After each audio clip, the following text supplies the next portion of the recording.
Good morning everyone. Bilang isang Kristiyano, ako'y nakikiisa sa panalangin sa bansang Israel sa kanilang sinasapit ngayon, yung war na nangyayari sa kanilang bansa. Kayo po ay manalangin.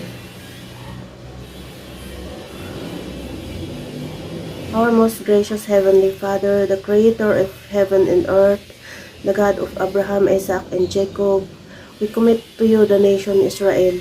Lord, we pray for peace, we pray for your mercy, and we pray for your favor upon the nation Israel right now.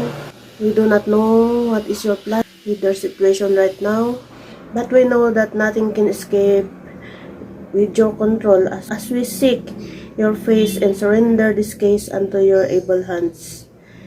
Yes, Lord Jesus, you said in your words, to the nation Israel, the Lord bless you and protect you. The Lord make his face shine upon you and be gracious to you. The Lord lift his countenance upon you and give you peace. In the mighty name of Jesus Christ, we pray. Amen, amen, amen.